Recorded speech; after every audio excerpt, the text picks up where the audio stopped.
你世界第一联手世界第17打世界第14，结果你连3艘航母抽不起，没有一个大国这样决策。伊朗面对外力的时候才会团结，因为他们这个国家很散，但是伊朗军事力量其实不弱，所以伊朗为什么那么能扛，而委内瑞拉这么脆弱？差别就在于这个国家的现代化的属性有没有达成。所以再往下走，以色列的打法就是我让你全家死，那美国确定是绝对深陷在这个泥潭里，所以美国士兵的 PTSD 被彻底吹动了，美国社会会付出沉重惨痛的代价。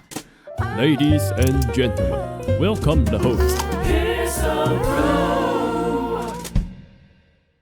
伊朗呢，他的国家安全局的秘书长，相当于他们国安事务最高负责人啊，叫拉里贾里，他被以色列空袭的时候干掉了。那另外同一时间，另外被干掉的一个伊朗的高官呢是苏莱曼尼，伊朗最大占人数最多的，大概估计有20万人，叫巴斯基民兵的准将。这个民兵是一个准军事单位了，类似这种国民兵的那个方式。那个人也被干掉了，所以等于2个人被干掉。不过因为大家也知道，这个现在小哈梅内伊啊，就是穆杰塔巴哈梅内伊，事实上他就是实质上巴斯基民兵的领导者啦。不过整体重点来讲，没有拉尼贾尼重要。拉尼贾尼呢是1958年生啊，那这个1958年生，今年是67岁。大家可以注意到哈，除了哈梅内伊的年纪是87岁之外，大多数的伊朗的目前高层的骨干一般在60几岁，所以损失其实是相当大的。因为他是伊朗最高国家安全委员会秘书，当然这个秘书在中文世界里面秘书，大陆大概还 OK 啦。大陆的话，因为大陆也是书记制嘛，所以书记其实在英文里面它对应的也是 secretary 也是秘书嘛所以这个书记在大陆的政治体系里面是很重要的位置。但在台湾的话，一般来说，因为台湾更重视首长，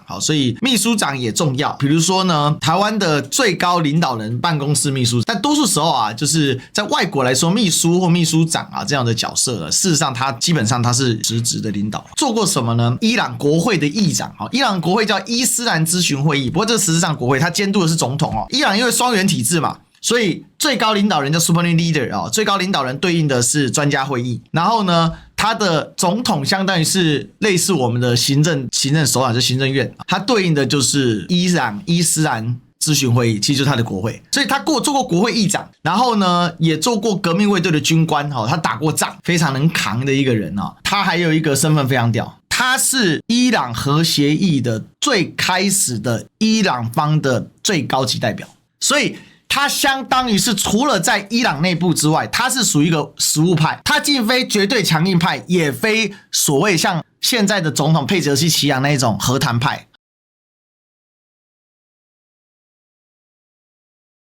所以我先说结论我今天下的标就伊朗帝国坟场以杀招美现招。为什么说呢？以色列在杀了拉尼贾尼之后，以色列真正意义上成功的把美国长期拖入了伊朗这个泥沼，而伊朗是个大号的阿富汗，因为伊朗的地形、人口各方面都比阿富汗来得更加的复杂、更难搞，所以呢，伊朗是个大号的阿富汗，所以这个地方呢是超帝国坟场。阿富汗之所以叫帝国坟场，是因为阿富汗就是中间一条新都库什山嘛，然后呢，喀布尔到这里有个山口，有没有？这里凹下去，这个是叫白夏瓦山口。过了喀布尔，翻过新都库什山，进入白夏瓦山口，就进入了什么南亚大陆。进去之后就是一马平川，从印度河平原，然后到恒河平原，一路一马平川所以这是一个非常封闭地形的开口。所以这个地方兵家必争，是因为它的地形来说，它是形成一个关口地形，而且阿富汗很简单，什么？北部是平原丘陵地，中部是高耸的新都库什山山地，南部呢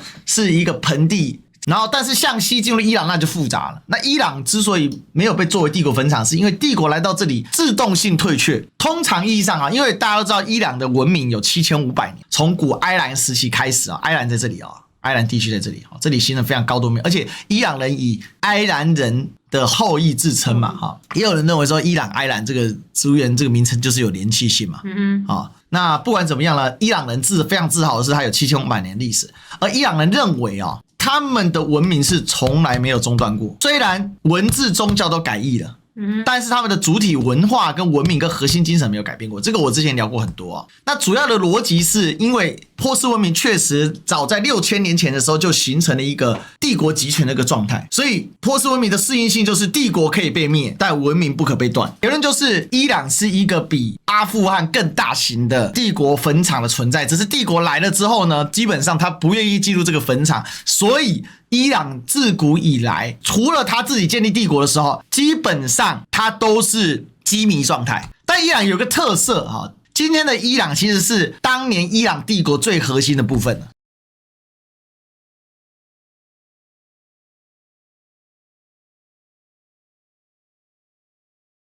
拉里贾尼被杀了之后，我刚才讲到了嘛，他是一个很重要的叫做权益委员会的委员，等于说他是架在最高领袖跟行政机关，因为大家知道最高领袖不直接负责行政，但最高领袖直接操控伊朗伊斯兰革命卫队，而伊朗伊斯兰革命卫队掌握了伊朗40%的资源，超过一半的全国经济掌握在他手上，这又造成说你的行政机构必须跟伊朗伊斯兰革命卫队做密切的合作，因为革命卫队是个官方单位嘛，它又是实质上的资源掌控者，然后它又实质上又会跟行政部门形成一定程度的制衡，所以大家知道伊朗这个文明之所以特别之处在于说这个波斯人自古以来他形成了一套完全属于自己文化的有机系统，所以这就形成了他在内发性的冲突很多，因为他有一个不协调感嘛，他的现代化跟他的宗教找到平衡嘛，这个东西就远比从殖民地强行解放成为现在所谓国家的，在南美洲也是被美国人欺负的什么委内瑞拉来的更像个真正意义上的国家。那所以我们就拉回来讲，上次我们有聊过嘛，伊朗因为他的最高阶层被干掉之后，他异常的团结，那异常团结之后呢，让他形成公共意识形态集体意识形态的，那必须是一个角色，他同时能够跟教士集团沟通，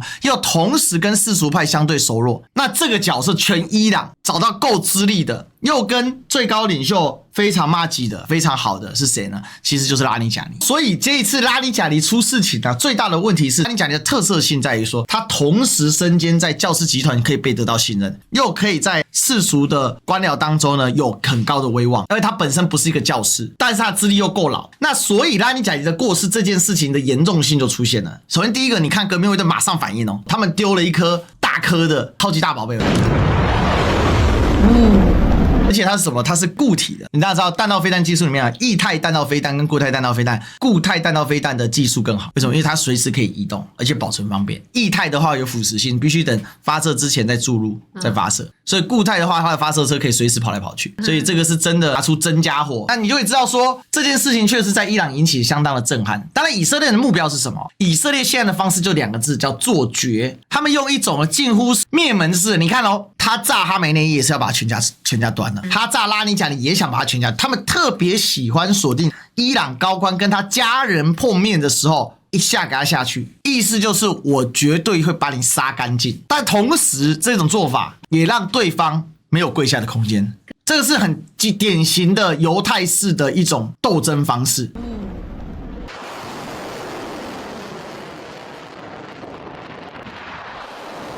大家知道川普公开的讲他好像不小心把很多人都杀光了，所以呢他们现在没得可谈。老实讲这是一个绝对赤裸裸的一个霸权。当然后面还有一些人会上，伊朗现在在60几岁的高层次的领导人还是有，但是人数确实在减少。那再上来其实就像刚才川普所讲的实话，他不认识这些人，那等于说伊朗的整个领导权就是往下挪一层。第一个，谁领导谁？原本这东西可能会导致伊朗内部的纷争但是因为呢，伊朗研究这个马赛克战术已经研究了30年了，所以他们有一套非常好的机制去解决彼此之间的联系问题，这就导致了那大家就开始来比谁有战功嘛，谁能够贡献更多嘛，所以这个就不是同仇敌忾了，是同仇敌忾加至死方休。就个人来讲，这是个上位的好机会那这个是他一辈子追求的目标，谁可以往前走嘛？所以照这样子下去的话，以色列既不给自己留退路，也不给伊朗留退路。那你想这样的打法逻辑很怪，对不对？尤其把拉尼贾尼干掉，那其实就是后面的重点。以色列出这个杀招目标就是要把美国彻底陷下。那所以在这样的一个状况之下呢，正是我可以这么讲这一次依照目前的打法，那美国确定是绝对深陷在这个泥潭里。所以验证的东西有几个第一个，美国士兵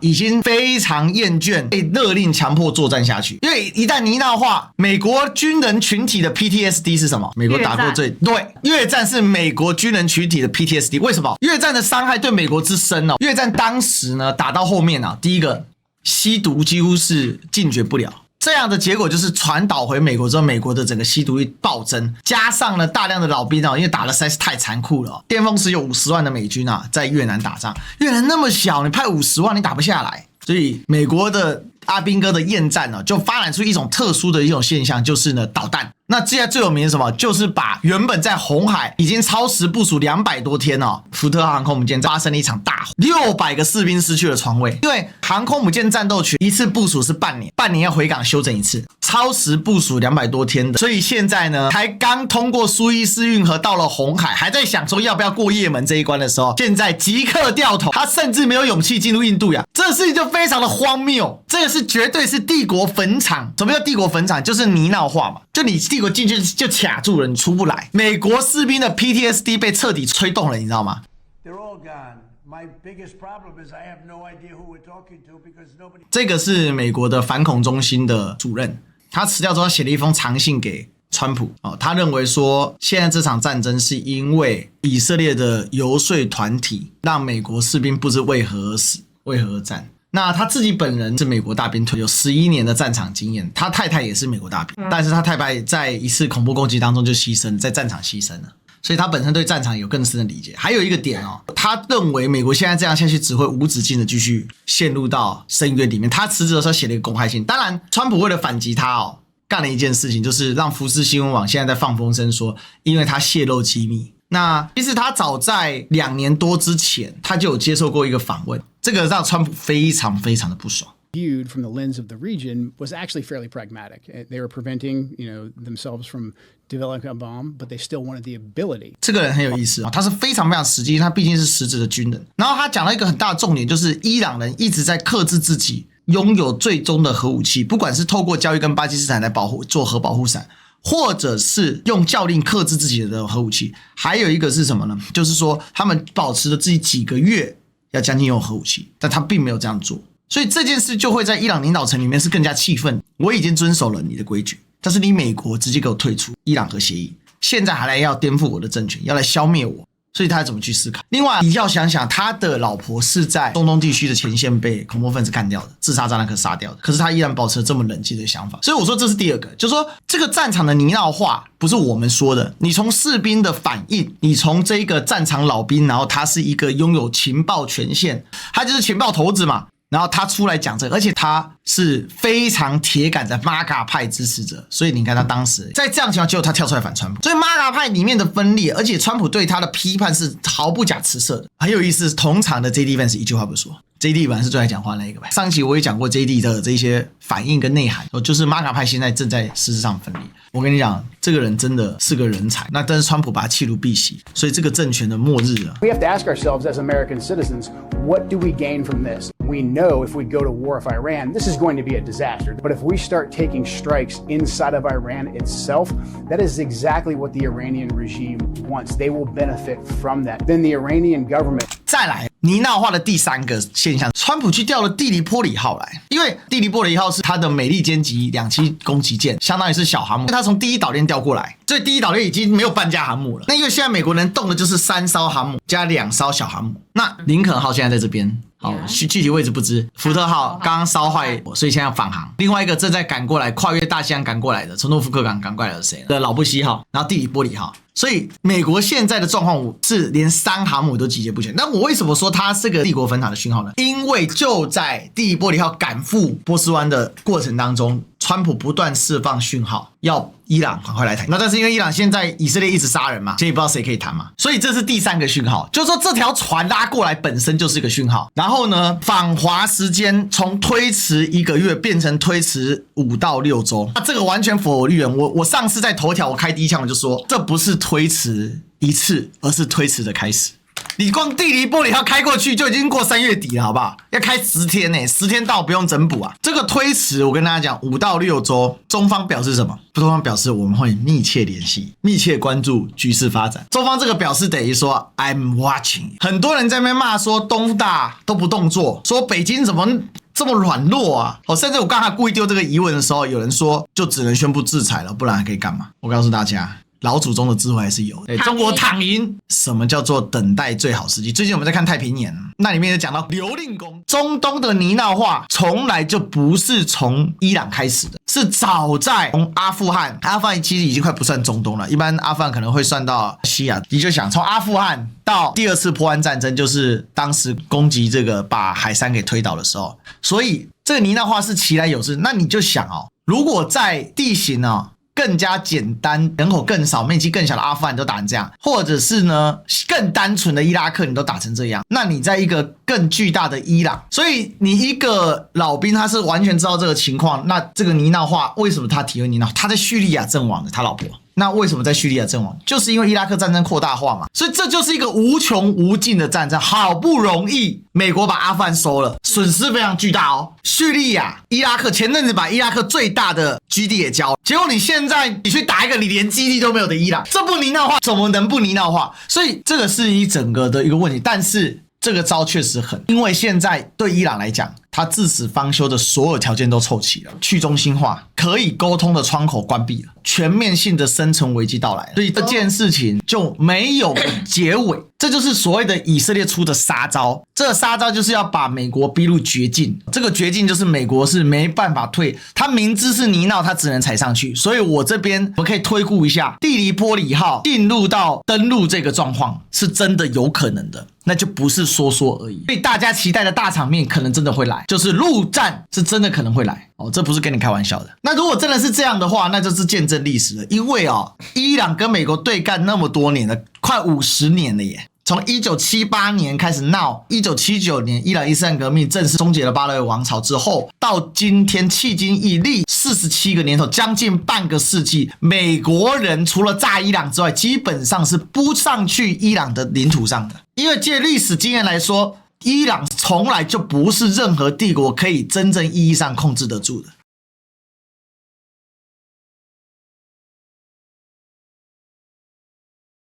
伊朗结局第一个，伊朗是绝对是重创，伊朗可能就算赢了这场战争是惨胜，伊朗可能会陷入长期的分裂跟动乱。当然这个要看小哈梅内伊有没有办法镇住场。以目前小哈梅内伊到现在都还不能露脸的状况，我自己个人是持悲观角度。如果他还活着，大概率能够维持整个伊朗表面上的一个稳定，因为到目前为止，伊朗这一套就是马赛克战术，就各自为政，但是又能互相联合的方式运作的很顺畅嘛。第二个就是伊朗要恢复到战前，甚至要恢复到1979年伊朗伊斯兰革命之前的水准，要是一个很长的建设过程。不过也有可能出现一个有趣的现象，就是因为伊朗打赢了，所以呢，其他国家也不会鸟你制裁。大家有没有发现一个事情？最近董王每天骂骂咧咧，他骂谁骂最狠？但是对谁最客气？最近我收到一张图，觉得太有意思了。这个是全球最权威的机构做的评估，他对他的盟友比对他的对手强硬上好几倍。中国是1分，他呛声说要退出北约，有人来吗？好，你看这又可以讲到太平年了。张彦哲进入到开封府的时候，